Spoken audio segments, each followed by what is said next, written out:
nilalaman 70% batay sa dami at lalim ng mga isyong natalakay, pati na rin sa malinaw na pagbabanggit at paggamit ng mga papremyo sa rapol sa kwento. Pagsasagawa, 30%. Batay sa husay ng pagpapahayag at kung paano nag-deliver ang kwento.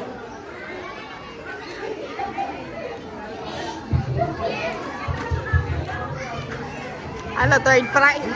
Na-explain na kung bakit meron tayong 7 consolation prizes.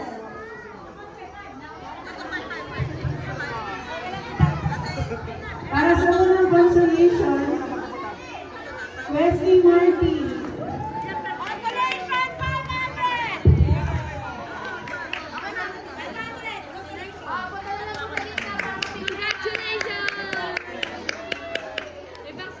Second console, Frances Ashley De Hoya.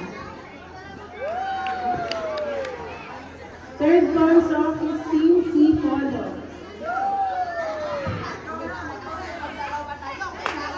Fourth console, Simon Marquez. Simon Marquez. Fifth console, Eliza San Pedro. Sixth console, Asian Espiritu console. And last console, Earl Francis Dionisio. So, sino ang top 3? Top 3? Countdown! Kung ang nasa top 3? Kung ang nasa top 3 po natin ay si Ai, si Ate Heidi, at si Miss Lani Malyari. So, sino po kayo ang mananalo sa kanila? Parang yung mga issues nila, meron lahat flood control, meron yung 500 na Christmas, pagkakas ng bilhin. Parang kasi, relate nila dun sa maraming issues na i-relate sa prices. Kaya sila yung natirang top 3. So yung may pinakamaraming issues na na-tackle na na-explain. Kaya kayo mananalo. Prices na sabi nila doon sa ano. Sa Ito muna tayo. Third runner-up,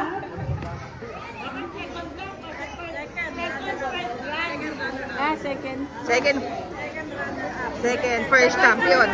Second, first champion. second runner-up, Hindi, sabihin mo na kung ilan yung...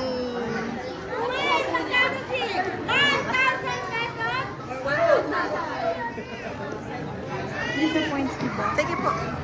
Si Ate Anya kasi bisita lang naging...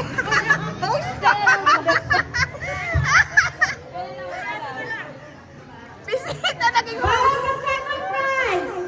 Tuwin! Ano ba? Second, first, grand. Sabihin mo kung ilan yung prices na nabanggit doon sa Bala. kwento. Oo.